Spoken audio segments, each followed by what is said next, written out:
Greetings and good Sunday morning, this 26th of May, 2024. Still the third decade of the 21st century. That's always how I open my channel. Some of you, it's your second, third, or fourth time. Some of you, it may be your first time. I always open with that to sort of try to shed light on the fact that we are indeed in the third decade of the 21st century as a way of highlighting what sort of things are we dealing with? What sort of things are we discussing? What sort of problems and issues are we facing in society right now versus where people had predicted us to be? And it's just kind of like, hey, is anybody really paying attention that it is indeed the third decade of the 21st century? So with that being said, part of my channel, if not one of the biggest reasons for my channel, was to help generate conversation, and then the other one being a selfish form of catharsis where I could use it as a cheap form of therapy. Now at some point in time, and within 30 seconds to a minute of making this video, my computer's going to go ba-ding dong. I don't know why, it just does. So what I've tried to do is organize all the comments since my last read, react, and respond video in the order in which they were received. My apologies if I didn't do a great job. So without further ado, responding to my From Moving On and Asking Questions, May 12th, 2024. Happy Mother's Day to all the mothers out there video. Andra Book. Alan is 1, bipolar, and 2, not very good at not letting it get the better of him in public. That's not an excuse. He just always exaggerates his points of view. In my opinion, that's what's causing the issues, because his immediately instinct when seeing a controversial topic is usually to exaggerate it more.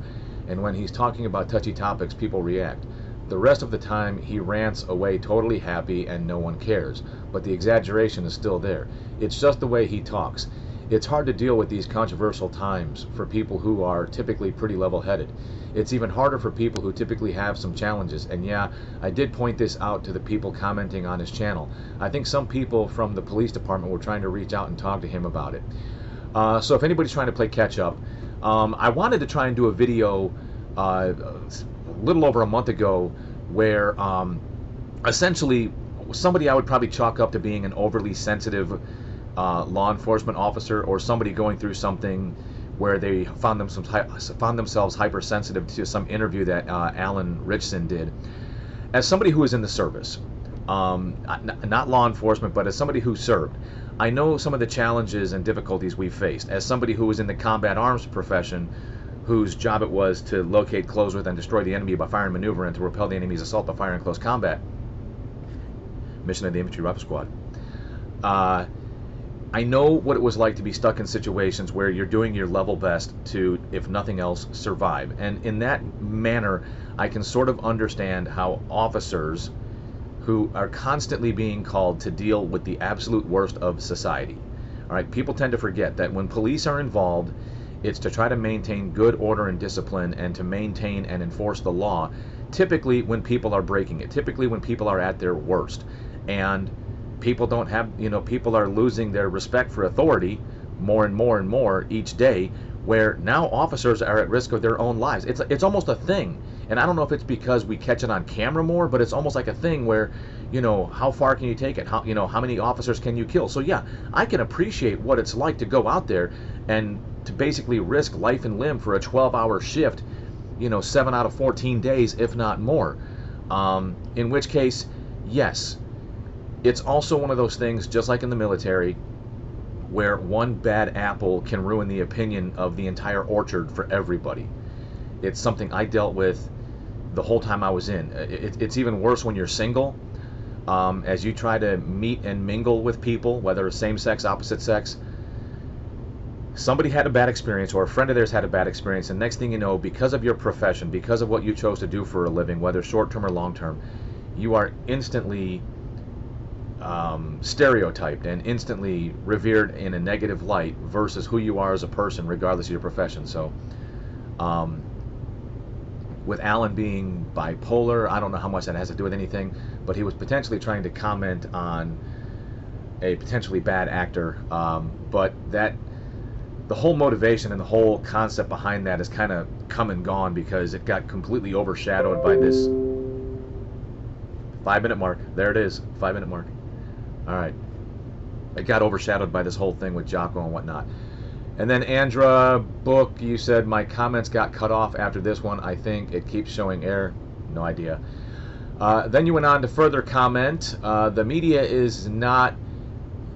did not make Trump do all the shady stuff he did for the past few decades. You guys just don't really want to acknowledge the real reason people don't like him. Pedophilia. Look at the shit he said about his own daughter. Stop defending it. He will never champion what you want him to. Never. You guys just keep thinking that you can lean on him and make him do it. And everyone else thinks you're delusional. And it's obviously not working. If T was a woman pulling the crap he's pulling, none of you would think twice about calling out his hypocrisy. I see it as cowardice when people change their values to simp for a guy who clearly does not actually represent their values, but has monetary influence. What would you call it? T rubbed elbows with the Dems for years. He rubbed elbows with Epstein. He's never going to clean up the swamp. He's too comfortable in it. He just told people what they wanted to hear. There is no actual factual reason to support T or see him as better than the Clintons. Hillary was at his wedding. He's cheated on more women. He's done more harm to everyone. None of these people have any moral standing. I don't see the recent events the same way you do, not even regarding the media. I have no doubt that they have bad apples, but that's not why T is not getting good political feedback of why people are not flocking to him politically. I see the public especially as just being fed up, and he's part of the people they're fed up with. That's what I see. Yes, some are truly misguided, but those are a small percentage. For all the hype they're getting, the people who are truly out there are a small percentage, and you're never going to fix that situation by putting a toxic person in charge. You're just not. Andra, you know, by no means how do I put this? You don't have to like Trump. My whole thing is, I don't care if it's Trump. I don't care if it's anybody else. What really bothers me is you take a person who has money, has influence, is not a career politician. Whether or not they've rubbed elbows with politicians, I don't care. But historically, they're not known for being a politician. All right. And they decide that they want to run for office, not accept a salary, potentially maybe do some good for the country. You know, maybe the actions can show that, you know, we actually benefited some during that person's presidency, right?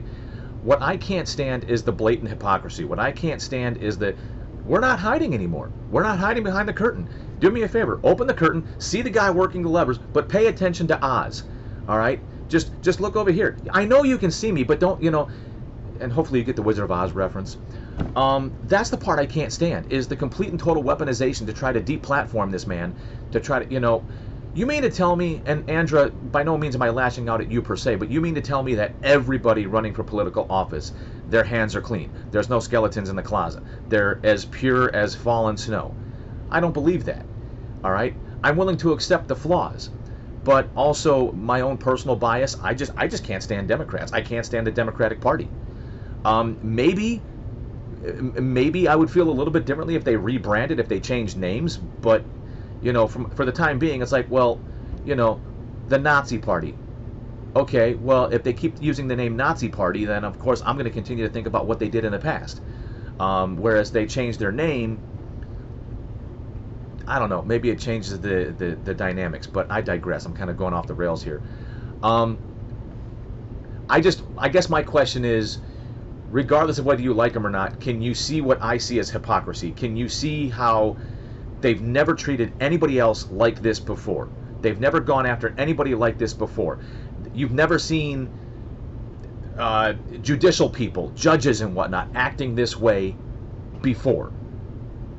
If it has happened, I prefer not to know about it. But now I know about it. Now it's just like, hello, I'm over here. I'm doing the thing, and I don't care. What are you going to do? I am demonstrating just how powerful our hypocrisy is, and what are you going to do? The problem is, for the people who don't like Trump, whether or not they can see the hypocrisy. But that's kind of what I'm trying to bring up. But wait, Andra has more. If there's one thing I think the military and the Trump situation have in common, it's the military community is horrendous at getting rid of bad apples. You guys keep going for the same fallacy every time. You keep thinking you can lean on the bad apples to make them useful apples. It is a very old school way of thinking, and it has never truly worked. At some point, it's okay to stop trying the same thing over and over and expecting different results. Does that kind of sound like doing things differently? Sure, but both ways are not equivalent, and it's not a matter of opinion or preference. Sometimes there are right and wrong ways to go about doing something if you actually want it to get done. If you're in a ditch and you keep spinning the wheels, you're not going to get out. You're just going to dig a deeper hole. Yes, you can construe me telling you to stop spinning as doing things differently, but that's not really what it is it? It's me saying to do them more effectively, so you have a chance to actually succeed. Getting a tow truck would actually work. Continuing to spin would not work at all, right? It is reductive and misses the point to put that under the different ways. If I say you can't run through a fire naked, and you say screw it, I think I can, and end up with third-degree burns, that's not really us two disagreeing on semantics and methodology, is it? Real quick here, Andra, just so you know, I'm not a big fan of rewatching my videos to try to figure out what exactly you're referencing. It's just part of who I am. It feels terribly narcissistic to go back and rewatch my videos. I've done it, but I'm not a fan. If I say you should give a shit about respecting ROIs during military service because you don't, the bad guys can sue the government and win, and then show up at your kid's campus to give fucking talks about it and say fuck it, I'm too much of a tough guy to do that, and you're just a silly civilian and I don't need to listen to you. And then you and your legal system proceed to lose major cases in the public sphere and import an entire anti-democracy movement, and now I cannot go on any campus without worrying about terrorist sympathizers actively promoting this shit. And I tell you to change strategies and stop this shit. Stop talking about these topics with extreme stupidity and callousness, and let's deal with the situation maturely. And you categorically refuse to even think about this, let alone understand the consequences of your laissez-faire attitude. That's not really us debating methods either, is it? There's a bit more to our disagreement than just which highway to take on the way to Walmart. You want to understand the other side? Fine, understand this. Understanding that hundreds of students woke up one day to this being a thing. None of us did anything wrong. None of us did anything to deserve it. No. A random asshole in the U.S. military decided to post something idiotic which seemed to not respect prisoner rights for the prisoners, and we all woke up to a different reality. Randomly, just like that. No one asked us. No one even cared to give anyone a heads up. They just decided, and that is the real divide, dude. So when members of your community respond to this type of topic by overreacting, getting defensive, overcorrecting the opposite way, etc., it will never not feel like a complete and total lack of respect and decency. I was a child when 9/11 happened. You need to understand this stuff. You need to be able to understand the unfairness and ridiculousness of this situation. And you especially need to stop losing cases against bad guys, which should be a slam dunk. I wish we had the opinion to just let it go, but that option was taken from us. I wish I had the option to not worry about the internet, but that option was taken from us too. I want you to explain a single logical way in which we can avoid this topic, because I don't see one. Not when campuses are getting cyber attacks from Iran. Not when Iran tells Hamas supporters to protest that they will give them scholarships if the U.S. expels them. When people take a topic which should be a common concern and respond to it by completely exaggerating the other side just to tear them down and not have to deal with the topic because it makes them feel bad, I would like you to understand that this is stupid. Objectively, it is very dumb. You're sticking your heads in the sand because the tornado coming your way is scary. That won't stop the tornado. I also want you to understand that you are prioritizing your random feelings over stopping a tornado. And finally, I want you to know that it is not my intention to make you feel anything. I disconnect from my feelings for these kinds of topics, and I just try to analyze. If I didn't, I'd just be freaking out along with everyone else, and the tornado would still be coming. We need solutions. We need justice. We need a better tomorrow. We need empty words or empty gestures, and we don't need to just no longer fight either. It's about being effective and seeing the whole picture. That's all. It's about having some clarity and having all the data and dealing with reality. Back to the original point though, there is nothing the Clintons have done that T has not done, and usually worse. If you can name one thing, go for it, because I cannot think of a single thing. Talking tough for clicks does not count. I'm saying done, not talked about. Talk is cheap. Andra, I'm trying to understand, but if nothing else, if my channel provides you with the means to vent and get some stuff off your chest, by all means take advantage. I'm trying to put this together, and my limited understanding is that I'm guessing you were a college student aboard a college campus or work on a college campus, or you're affiliated with a college campus either in the past, now, or in some way, shape, or form, and something happened with the military, and people that were affected by military actions found their way onto the campus where you were at, and caused some sort of a ruckus, caused some sort of adverse actions that obviously impacted you and affected you. I don't really know what to say. I read everything. I feel like I kind of understand it. I don't know what I'm defending other than, Andra, I also don't know if you were in the service. I don't know if you served. I don't know if you were ever deployed to Iraq or Afghanistan or anywhere else for that matter. I don't know if you've been in a position where you have no idea if you're going to come back in one piece or come back alive the moment you step outside the wire, because you're in somebody else's backyard who, for all intents and purposes, hates you. Just hates you. Why? Just because, you know, pick a reason. Some that we could probably wrap our heads around, some that they can't. I remember what it was like when 9/11 happened. I'd been in the service for almost 7 years when it went down. I remember thinking, oh dear God, what about my cousin Chris, who was a firefighter with Rescue Unit 3, who perished in one of the Twin Towers trying to save people's lives. I remember thinking, oh dear God, what's going to happen? Where are we going? Who are we going to fight? How long is it going to take? Because previous wars like that, you went until it was over. You stayed until it was over, with the exception of maybe Vietnam, where you did one-year tours. I don't know exactly what you're trying to say, other than it sounds like in some way, shape, or form I'm being accused of denying something. I'm being accused of defending something. And I'm being accused of something I did. That may not be what you're trying to say. That is the unfortunate disconnect with the written word. Is you sometimes have to imply the context. You sometimes have to determine the demeanor in which it's being presented. If you'd ever like to do like a Skype or a Zoom or a Teams or whatever, where we can perhaps talk, record it, and then post it, I'm down for that. I apologize. I don't know. As far as the Clintons,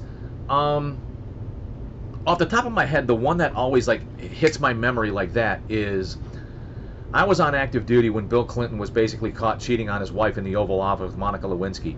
For us, that was a chargeable offense, and I actually went to punishment proceedings. If you're not familiar with these proceedings, then it wouldn't do me any good to use the acronyms, but I remember going to the punishment proceedings for Marines and sailors that were accused of adultery, and yet the President of the United States seems to think that a blowjob is the same as a handshake. It's just, that's how women, shake hands. I don't know. And I know there's no way in hell I could try to tell that to my wife, regardless of what position I held, and she'd stay with me. But I don't know.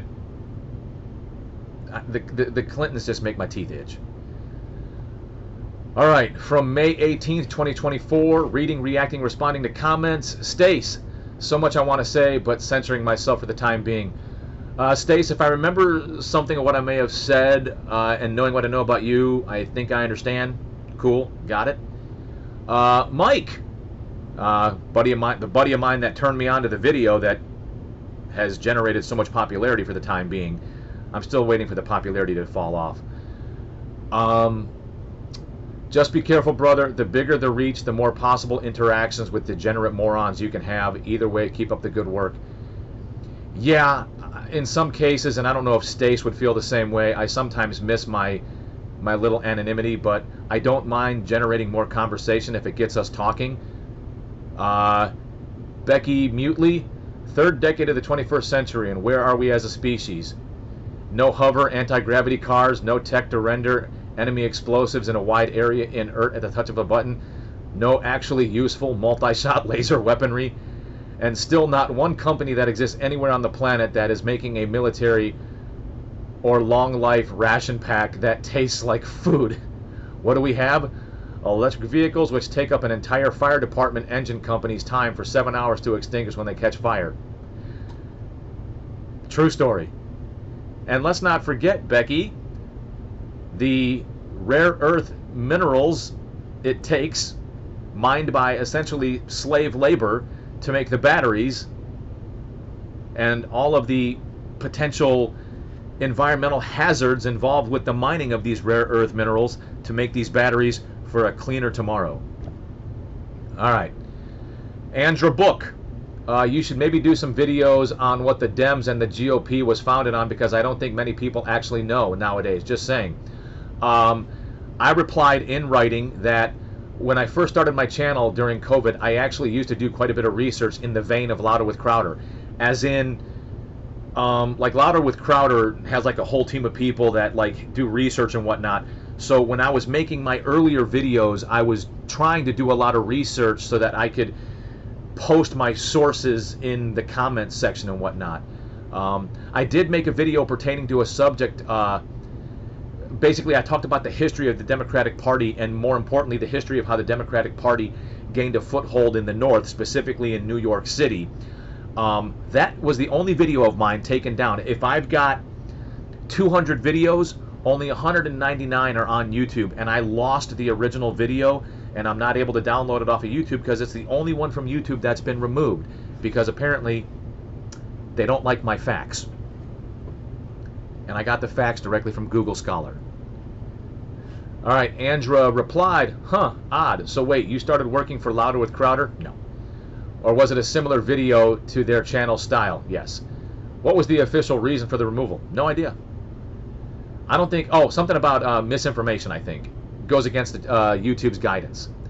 I don't think anyone really remembers or keeps track of the history of the two parties. To be honest, I think right now all they see is that is happening currently. People are not that interested in the philosophy or history of the two sides' parties. They are interested in which party is saying what they want to hear, though. It seems to be doing what they want them to do, and there is massive misinformation in the public domain. I've talked to people from lefty colleges. They vote a certain way because they cannot tell what is possible and what is not. They're just used to hearing a certain type of messaging. It's kind of like they're a little brainwashed. But they're not the only ones. It's the same way on the other side, just with different issues. I spent a lot of time in the past few years on podcasts, and none of your peeps, regardless of which side they lean politically, or if they're in the middle, are used to double-checking the information coming their way. They never just check, especially if it has to do with the higher education spheres. They just decide to believe someone or not to believe them based on their tone and their vibes. It's all silly stuff, and it's super hard to break them of that habit or get them to question it even a little bit. That's why you all have a problem with echo chambers, because no one is checking the information coming their way. I do have university education, but even that does not mean what it used to mean. True. My university experience and the university experience of the classes which came after me or went to other schools was pretty much night and day. And to be honest, I did not learn critical thinking in universities. I refined it a bit in university, but even grade school was very different than what all these other kids grew up with. You don't notice it until you really try to talk to people, and then you can't help but notice it.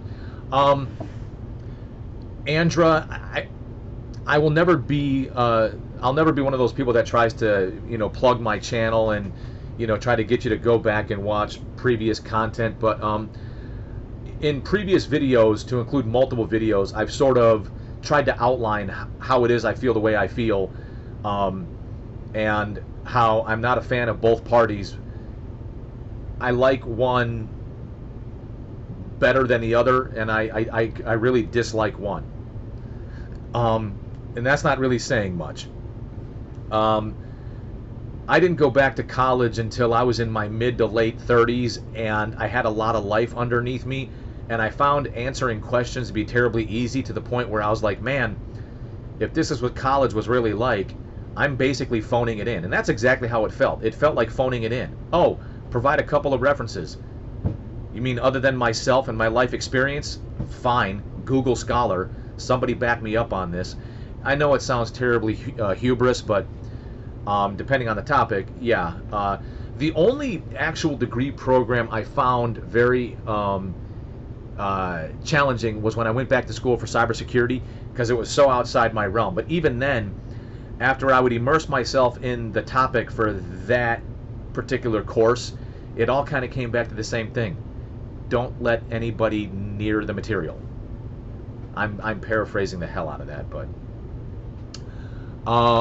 in which case Andra again replied, for example, super simple example, the way people read books and digest information. We had to do literally analysis growing up, 4th to 5th grade. So we would need to be able to discuss a piece of writing or poetry and break it down into what the author is trying to say, paraphrase while being true to the original message.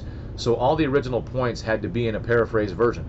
If there is a historical context to the information and what the context was versus just a personal piece of writing, how the historical context may have impacted the author's writing. Was the government censorship of some kind during this time when he or she wrote this?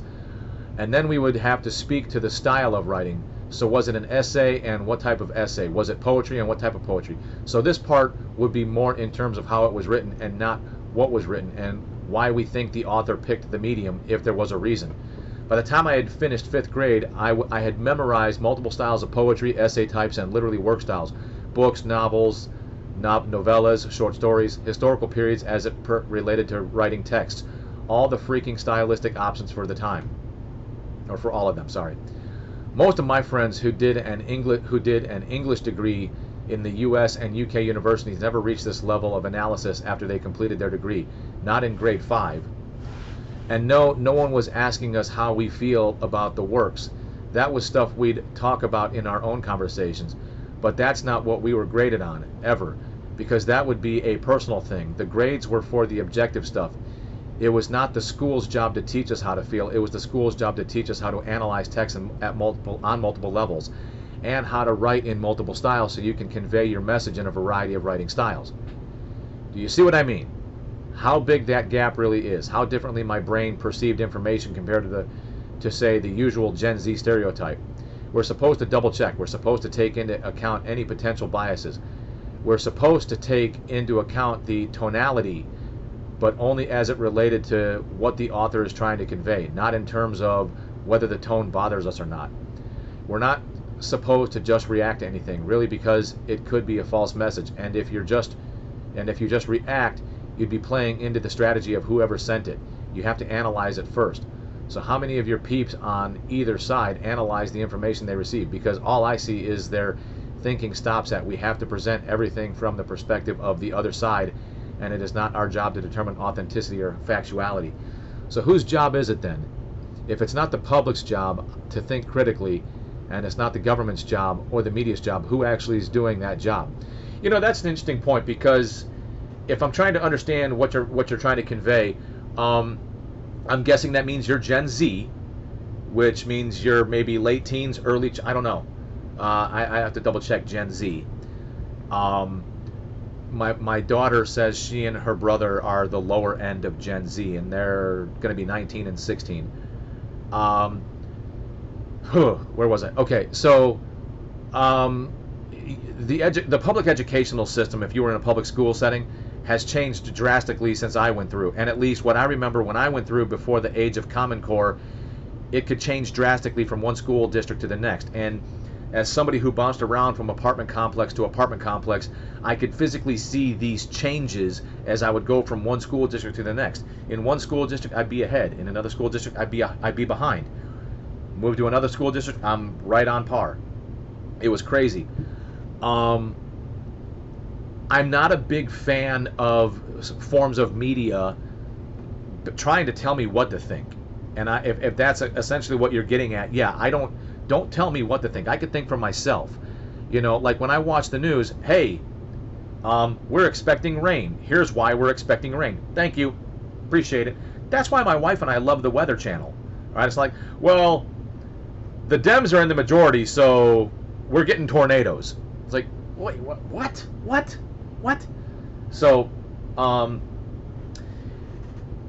Yeah, I think I understand what you're trying to say, where we're at a point in time where maybe we don't want to think, we want basically candy. All right, we want the empty calories. We don't want to put any effort in. And if essentially that's kind of what you're saying, I agree. And these echo chambers, well, I like what I hear over here, so I'm going to go over there, and I'm not going to be bothered to fact check anything. I think what helps people cross that line is if you get stuck in that echo chamber, and then the first time you're in a position where you hear something you disagree with or disapprove of, and then you have that moment of clarity where you're like, wait, hang on a second, what's going on here? And that may have been what happened to me. I will tell you, when I finally decided to post my very first video, I'd recorded like maybe 17 videos prior to that, and during each time it started to get to me that I was like, look, you know, and I've said this numerous times, it's almost like a mantra of mine. I have my thoughts, I have my opinions, and I have my reasons as to how I got there and how I arrived there. And I think I'm a relatively good person. I think I do enough to put good out, you know. Hopefully I'll get good back. That being said, why can't there be an equal population of people who just think differently, who feel differently, who perhaps disagree, but then equally feel the same way? They're a good person. They're putting good out. They're expecting good back. Well, are we actually still being good people if we resort to name calling, if we don't recognize and appreciate? I understand that has value for you. It doesn't have the same value for me. I can appreciate you care about it. I hope you can appreciate I don't.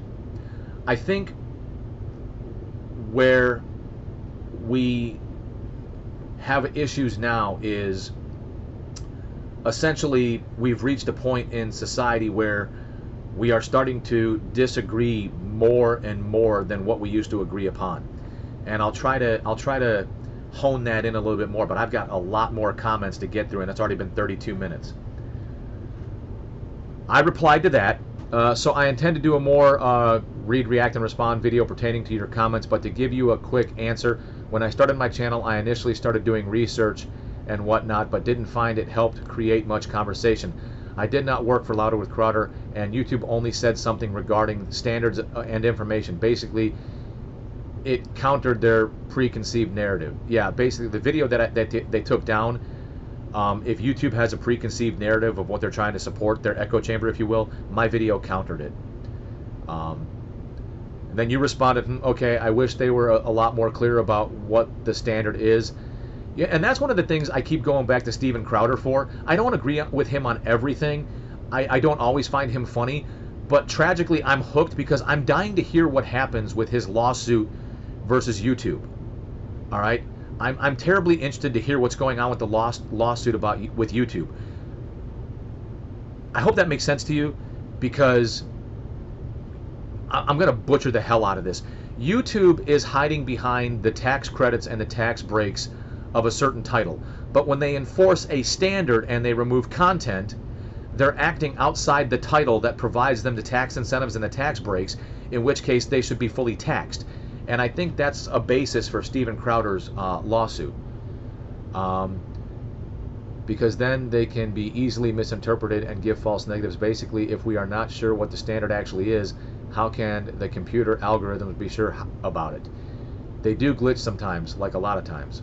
All right, and then Andra, new comment. Oh my God, we're actually saying the whole Gen X gave birth to millennials bit out loud. Wow. My reply is, well, do you think I'm wrong? I'm not saying only Gen X, but perhaps the older Gen Xers and younger boomers did. My kids are supposedly Gen C, born in 05 and 08. Your response was, oh no, I think you're right. I was totally against y'all overcompensating for your crazy childhoods by totally coddling your own kids. Yeah, I mean, I'm not saying I did, but I would have to say, for the most part, younger boomers, older Gen Xers, even some of us, absolutely. But that's what tends to happen. Everyone just overcompensates. I'm not your gen, though, or older, so this is the part where I laugh and say your generation should have listened to the younger folks who saw the writing on the wall. I still remember some debates with some teachers and parents while I was growing up. I consider myself one of the lucky few who knew better that to pay attention to any of the trends in society. Practicality works. Trends are for suckers. So most of the current issues has been just a giant I told you so moment from my perspective. I just ignored all the BS and raised myself, basically. In terms of my values, such, I did have parents, of course, but they only got a small say in anything that was life skills. The adults in my life were fucking up plenty, and I really did know better. Yeah, I couldn't agree more. I'm almost embarrassed to say that a lot of the things I practice as a gentleman, as a gentlemanly standard, I got from movies and TV. By the way, this is free advice for everyone growing up now. Know where to draw the line with authority figures. I'm not saying don't listen to them, but apply critical thinking too. They're really going to love it. They're really going to love you for it at any decent university, and it is fantastic. It is a fantastic litmus test for decent universities. One thing I will say is I've tried to tell my daughter this. I was like, you know, I could be spitting some really good game. I could be sharing all kinds of fantastic wisdom, but for some reason you won't appreciate it until maybe you're 25. I was like, I don't know why. I don't know why that's the threshold, but from all my observations in life, from all the people watching I did, and I'm even more ashamed to admit this. When I went through my divorce, and I had people watching me, because my soon-to-be ex-wife had said all kinds of horrific things about me to people at the small base we were stationed at. So people were watching me out in town. People were watching me almost every point in time that they could to just see if I would do anything that would misrepresent the standards of conduct for a United States Marine so that they could tell someone to levy charges against me. I stayed sober. I did nothing to jeopardize my character. I did nothing to jeopardize my divorce. I did nothing to jeopardize my career. But I got to watch people. And one of the things I've noticed is that for some reason, the worst time in our life, which we might feel like is the best time in our life, is from 18 to 24. It may vary for different people. It may be different for different people. But from 18 to 24 is that time in our life where we're at the greatest risk of not listening to really good information, not being open-minded to really good information, doing some really stupid stuff, as I call it, the sorority girl, frat boy time frame in your life. And if anything should interfere with that, that little demon inside of you still has to run its course. And at a point later in time, like with my younger Marines, I always used to tell them when they'd get married between 18 and 24, it probably will end badly, because we can hold you accountable, can't hold your spouse accountable. So if she decides to run wild, like say 25, 26, 27, it's because you tied her down before she was done being a sorority girl.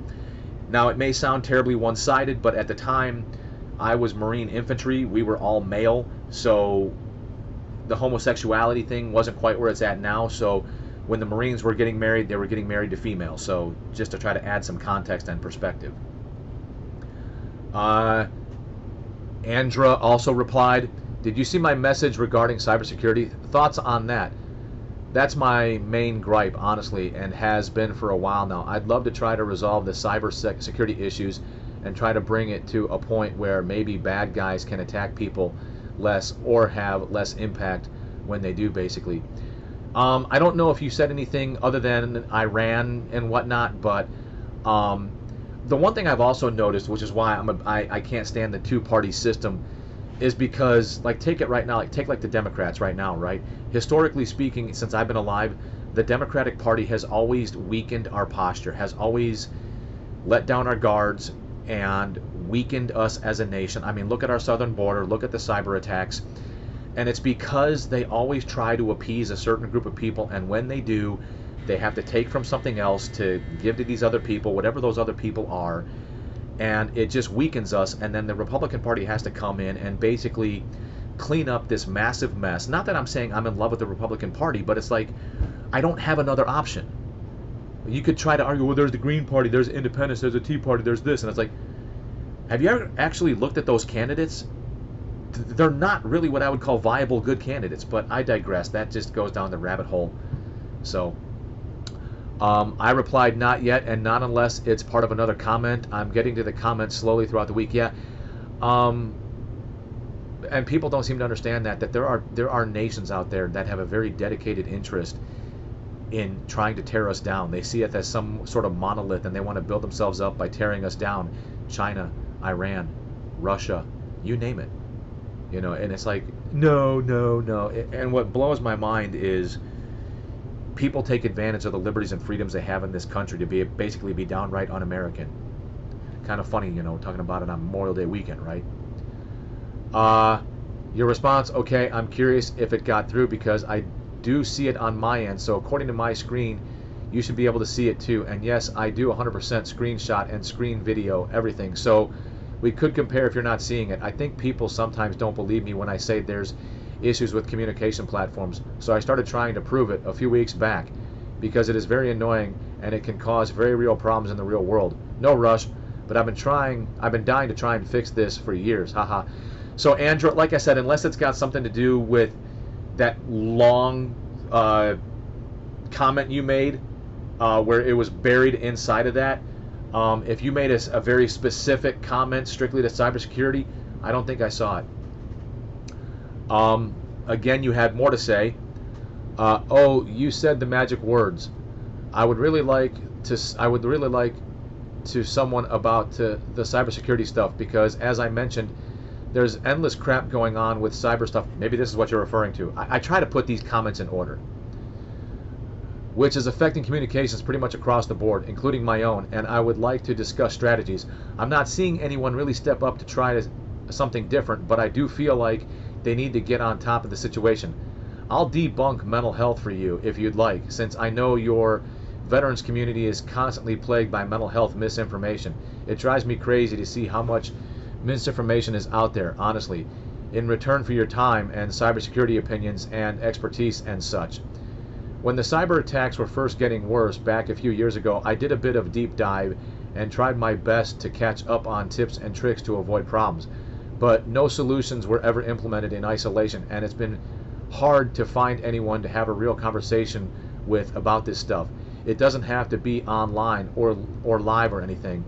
We could do it privately via email, but it would be great to have someone to discuss this topic with, if possible. Ideally, it would be nice to improve the cybersecurity enough that people don't have to be afraid all the time, especially for campuses and workplaces and other larger networks where you're forced to use a network you have no control over. Please let me know if that would be possible. What I can tell you on this, Andra, if I could do it in 5 minutes or less, cybersecurity is all about access. All right, after 22 classes dedicated to the subject, it's all about access. Normally when a program exists, the programmer or programmers have to leave a back door where they can go in to make changes. A lot of hackers look for this back door. A lot of them are former programmers or programmers themselves. So they look for these back doors to gain access. And they look for a lot of the same methodologies that programmers use to create these back doors to create access. Other ways in which cyber attacks occur is when people are very, very negligent. You'd be surprised. Any kind of electronic device has the potential capacity for being a receiver and a transmitter. So if you're that sensitive and that concerned about security, then you also have to minimize objects that can be used as a receiver and a transmitter, to include your cell phone. You also have to avoid things like TikTok.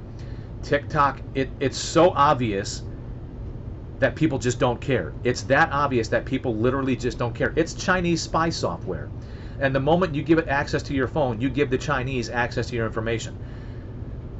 On the flip side, the average everyday person leading their average everyday life probably doesn't have much to worry about, because the Chinese are not concerned about your average everyday life. They're more concerned about people of influence. They're more concerned about people who have access to other forms of information considered valuable to themselves. But essentially, the shortest method I could tell you is, before getting into a longer, more protracted conversation about it, is it's all about access denial. That's about it. I could go on a bit more about it, but it really comes down to access denial. So, what else do we got here? Bradley, Becky, you've got good communication skills and are clearly running in the lane you have plotted. Good words, mate. Black colleges, Palestinian, Jewish. No, let's avoid splitting cohesive. Bradley, maybe I know what you're talking about. Maybe I don't. Uh,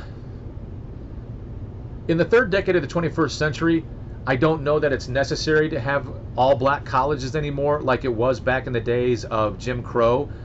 Because if I'm not mistaken, they all exist in former Confederate states where Jim Crow was in place. It's a horrific part of our history, but it is what it is. However, I will never know what it's like to be black in America, and I'll never know what that experience is like, good or bad, accurately perceived, inaccurately perceived, you name it. I can only tell you what it's like to be a heterosexual Caucasian male in America, and what it's like right now in the third decade of the 21st century to basically be accused of the source of all evil. Heterosexuality is evil. Caucasian is evil. Masculinity is evil. Being a male is evil. I mean, yeah. That whole Palestinian Israel thing, the history about it, it's just it's crazy. Seller 559, no beard and a haircut, dude. You look 25. I need to try this. The haircut's not really that different. I'm just styling it a little bit differently, but I'm actually growing more hair than I've had for years. I was getting really bad skin irritation, especially like right here and right here. Like I was getting like bad dandruff in my beard, and it was just getting out of control. So that's why I shaved. My wife says I need just a little bit of stubble. She doesn't. I don't need a full-grown beard, but I need a little bit of stubble to add some color to my face. She misses some color. If I get this new job, I'll have to be clean shaven again like I was in the service. No big deal. Andrew Book is back again. By the way, if you speak with Eric again, could you pretty please ask him to elaborate on the other companies, not Jocko's, which may be able to help businesses? He mentioned it briefly but did not elaborate. I would be very interested in that though, because I have some projects which are supposed to be in the military civilian space, and try to work with the DoD is a bit of a maze. It would be nice to have a resource to ask questions. That's why I was interested in Jocko's Echelon to begin with, but that's obviously not going to work out for multiple reasons, starting which I don't think he's able to help at all, and from prior conversations I don't think anyone else thinks he can either, and ending with rape patch picture, that was his second strike. Rape maybe. I don't know how I would deal with collaborating with business leadership companies and having the business mentorship dude potentially showing up with an "I'm this close to raping you" patch. I just know that my imagination is giving me very disturbing options, starting with fundraisers for please donate to my anti-R bodyguard robot innovation fund, ABRI for short. Cute, right? And the tagline will be because he had it coming, and we all know that. And yeah, there are the polite versions. The impolite version cannot be said on YouTube. Noted. So let me get this straight. Anti-rape bodyguard robot. Okay, interesting. I'm still interested in other business options though, just not sure how to find them. I found Jocko's because of TED Talks. I was already following them and his talk came out one day, but not sure how to find others. Part of me thinks Jocko will try to mansplain to the internet why he could never be R-worded, and also that it was clearly a joke, and that would be very funny in a very dark humor way. Just imagine the news cycle. Again, dark imagination. But still, see, I don't do well with this stuff. There's probably a more mature way to deal with this, but the dark humor kicks in and it goes to places which should probably never see the light of day. My response was, do you mind if I copy and paste this in an email to him? Not at all. Maybe skip the vengeance robot. Laugh out loud. Up to you. June BU6. I'm guessing June Bug. Check out Jocko's latest drop, 439. I started checking it out. It's over 6 hours long.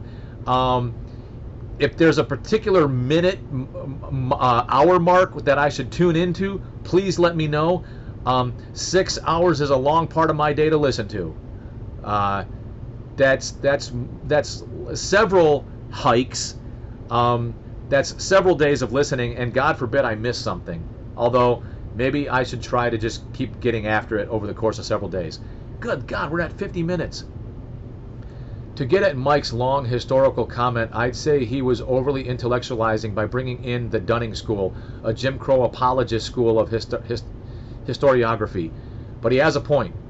The history of our country created the 21st century. Many people argue that the rise of Reaganism and conservatism, anti-government policies, was tinged by racism, as people were now aghast that these undeserving people were getting welfare.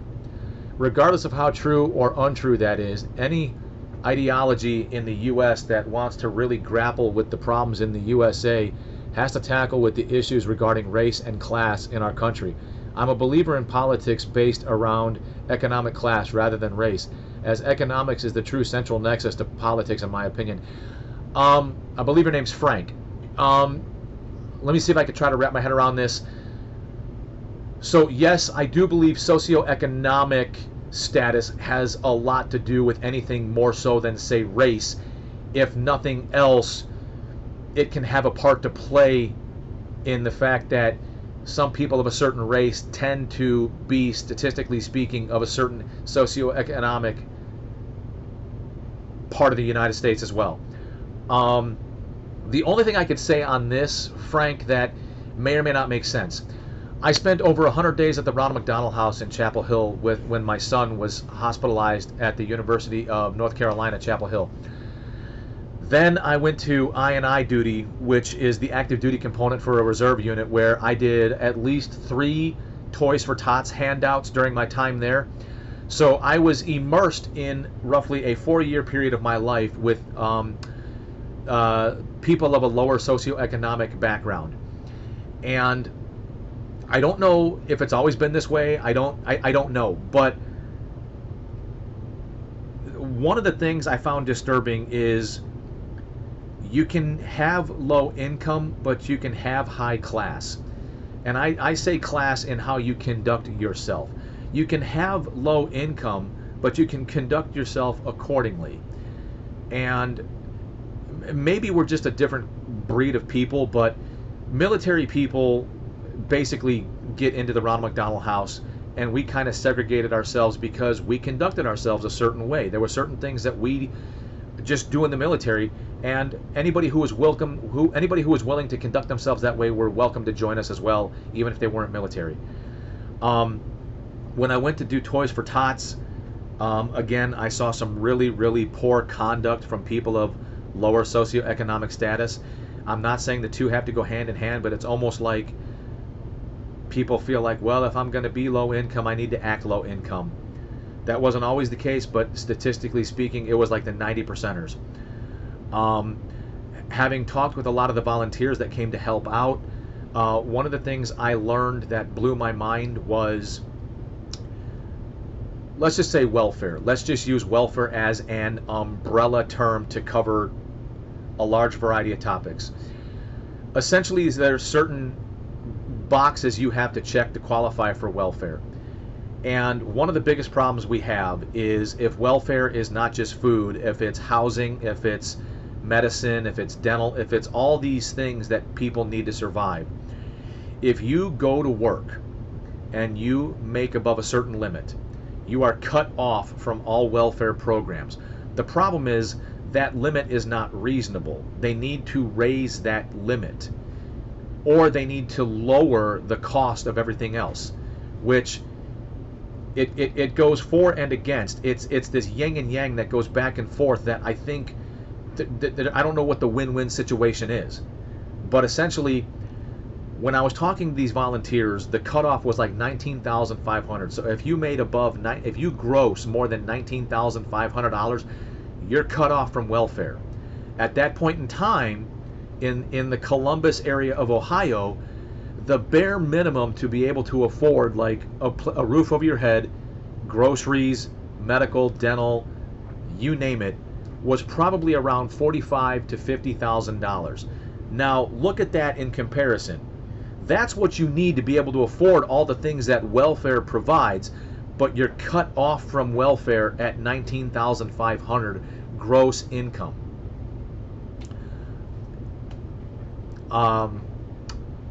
As far as the other stuff goes, I also feel like, so statistically speaking, there are more white people in the welfare system than any other ethnicity.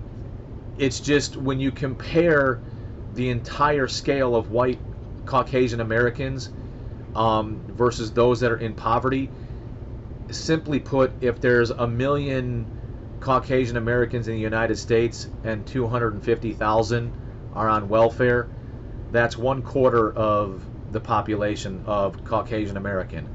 Conversely, when you look at another group, let's say African Americans, if there's 500,000 of them, somewhere like 350,000 are on welfare. Maybe that's not accurate, but let's say 200,000 are on welfare out of 500,000. It's technically 50,000 less than Caucasian Americans, but 200,000 of 500,000 is a significant portion of their population. Those numbers aren't exact, so please, nobody hold me to that opinion. And then the other thing too I've noticed is that within certain cultures, a certain level of conduct and behavior has been portrayed that may or may not be positive. But so Andra, not to be outdone. By the way, totally different topic, but I wanted to share this with you. Guys, the aftermath, Ibrahim Razi and Propaganda episode 222, Fill in the Blanks podcast. This video is with an Iranian American lady who works as a lawyer, and it is interesting to hear her take on how some campuses had actual foreign agents from that side of the world on campuses, trying to push pro-extremist ideologies and kind of influence people or brainwash them. It ended up in the courts in the US. So this is a real phenomenon which is well documented. In case people kind of watch the news and are not sure where some of this crap is coming from and why students are suddenly acting like lunatics. It is not sudden. It's been a growing issue since the 90s. It's just gotten worse over time. So it seems sudden, but it is not. It is just worse on some campuses compared to others, but it does tend to flare up in response to world events for sure. Depending on the universities, campuses saw a number of problems with this stuff, starting with bullying of students who are opposed to this stuff and ending with university cyber attacks. I don't have a lot of details about the cases, but they are publicly available to some extent. I know they were on the news a few years back, 2017 to 2018-ish, but it's off and on. They just announced it around that time, but investigations take a while to complete too. These issues just flare up once in a while and then die back down basically. Andra, the only thing I can really say about that is from my limited experience, my limited knowledge, in the third decade of the 21st century, it's like we're flipping the coin on its head or something. Maybe that's not the right turn of phrase, but essentially, if you're somebody that identifies as what may be mainstream, heterosexual, binary, whatever, you know, what is potentially considered classically mainstream, and you're somebody who's outside of the mainstream, which is now the current mainstream, it is socially acceptable for you to bully these people. But yet, the moment anybody defends themselves, you are instantly a victim. You instantly have social credibility, and you instantly have placement on the intersectionality chart of victim hierarchy. It blows my mind. And this also goes back to that 18 to 24 time frame, that sorority girl, frat boy mindset. I don't know what it is about that time in our lives. We're also belligerently susceptible to nonsense, to brain candy that just, you're not wrong. That's why the universities are targeted, because that is the demographic where people are the most malleable, from 18 to 24. So everything else goes to my other channel. Cool. So some final thoughts on the subject, since holy crap, it's been an hour. Those are a lot of comments I'm not used to getting. I thought about this last night, and so if you look at our brief history in the last century or so, we have a major conflict, world war, a war of some kind. It produces a type of person, a type of American, so to speak, and then in the aftermath, we have something less than patriotic. We have something, I don't know, that leads us to another conflict.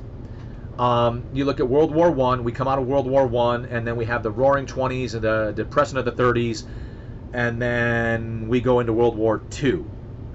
I'm not saying that things are correlated, but I'm just looking at patterns, so to speak, from a very high angle where you can't see the minutia. We come out of World War II, that's supposedly the greatest generation. We go into the 50s and the 60s with all the excess and the suburbs and white flight and all the things, right? We had the Korean War, also known as the Forgotten War. Perhaps it was too soon after World War II, and America just didn't have the stomach to complete it, so it ended in a stalemate at the 38th parallel. Then we get involved in Vietnam, and we started to change the way we do business in Vietnam, and we didn't have the stomach for the war that had to be fought in Vietnam. And moments before actually declaring victory, we pulled out too soon and essentially lost that conflict. And again, we had a different group of people in America with a different mindset. We had a counterculture in the hippies that was completely against what was going on. Then we had the patriotic veterans and whatnot, and it leads into the 70s and the 80s, and subsequently the 90s. In the 90s, we had a lot of real small scale. Late 80s, we had Panama. In the early 80s, we had Grenada. Very, very low scale conflicts. Early 90s, we had Desert Shield, Desert Storm. Very, very, quick, low scale event. It was large scale, but it was quick, and it was over with faster than it took to get in there. And then coming out of the 90s, we get 9/11. We're coming out of the aftermath of our reaction to 9/11, and we're seeing what we see now, essentially a counterculture, an anti-American culture. And what I've noticed is this. There's two reasons why I think it may seem so dramatic. One, we didn't have the ability to communicate like we do now. We don't have information as readily available as we do now. So technology and innovation has had a major impact on our culture. Furthermore, back then, whether or not there was some bad stuff going on, whether or not we weren't in a really good place as a country in all lower 48 and then Hawaii and Alaska, as a society, we seemed to agree on a lot more topics than we disagreed. And I think that really helped us as a society. We still had some things to get over. We still had to overcome segregation and Jim Crow. We still had to overcome quite a few things. But by and large, from a very high level, we probably would have looked a bit more unified on subjects we're not unified on now. And I think that's what's making it more difficult for us to find common ground, if for no other reason than people are actively trying to find ways to separate themselves and to form different groups. And then once they're inside of that group, they'll find a reason to leave that group to go create another group. It's so weird, it's crazy. I was talking to my daughter about this earlier this week, where the one thing the human condition seeks to do is find unity, to find companionship, to find a group. And people who don't, people who are perfectly fine with this, we look at strangely. But we're currently living in a time right now where people are trying actively not to be accepted while finding acceptance and not being accepted. It's crazy. So yeah, it's just weird. The other thing I wanted to bring up too is, because it's so fresh in my mind, I go for these walks, or I've lost enough weight to where I can finally go back to running again. And I probably talked about this once before, but I want to hit it up again. Part of the problem I have with, say, the Republican/conservative movement is its attachment to the church. Now, I recognize there are some good things that can come out of having faith, the morals and the ethics and the standards of conduct. I realize that there can be some positives. On the flip side, I also recognize the hubris that comes out of it. Today being Sunday, it's the day that all the people that need to go get right with Jesus go and get right with Jesus. And as soon as they get right with Jesus, they shove their head firmly right up their ass. And they act like assholes. and it blows my mind. There's a church along a major road where I have to basically cross the 2 points of entry and exit into the church parking lot, and these people are just like, we just got done getting good with Jesus, so we can do whatever the hell we want. Screw you and your crosswalk. And it's like, you wonder why people can't stand people of faith. You wonder why people can't stand churches. You know, you wonder why people find comfort in the left, which is very like anti-religion, anti-church, damn near anti-everything. I guess my point to that is, you know, what the Bible or something says, something like, do unto others as you would, you know, have them do unto you. If you went to church to find your moral compass, if you went to church to be a better person, then be a better person. Don't just think you purged yourself of all of your wrongdoing, and the moment you leave church, you got a fresh start on a 7-day week to be an asshole. You might find more common ground with people who don't necessarily believe what you believe or do what you do. Lastly, I'll say this. It's Memorial Day weekend. During close to the first half of my service, it was a paycheck. I was proud to be in the service. I was proud to be a part of something bigger than myself, but it was difficult to feel like I was, because there was nothing to test me. There was no enemy. There was no combat. There was no battleground. So for all intents and services, you know, we would go to work. We would rehearse and practice what it was like to fight an enemy, but there was no enemy. So we never really had the opportunity to give some or give all, as the bottom would say. Then I had the opportunity to go to Iraq 3 times, Afghanistan twice, and I got to suffer the displeasure of men and women I had known, shook hands with, broke bread with, fought alongside, lose their lives trying to serve something bigger than themselves, trying to be a part of something bigger than themselves, trying to set an example for somebody, their children, their brothers, their sisters, trying to show their family members, their parents, that you raised a good person,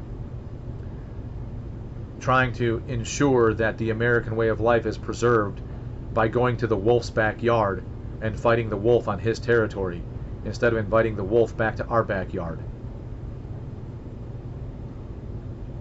I've actively been to those ceremonies where we took people to the airport to get inside of a metal crate draped in a flag so that they could fly back. I chose to do this. It's why I often have a hard time with people saying thank you for your service, because I wanted to serve. I selfishly wanted to serve. I selfishly wanted to be a part of this. I understand the sentiment. I do. I understand that 95% of the American population could not, would not, or just did not serve. 0.7% of the American population is currently serving. 4.3% are me, veterans. Andra, I know there's some other comments about the military. Perhaps maybe on this weekend I won't answer those comments. Perhaps maybe I'll let the day have the dignity it deserves. And with that being said, everybody who participated, everybody who left a comment for me to read and react and respond to out loud, thank you so much.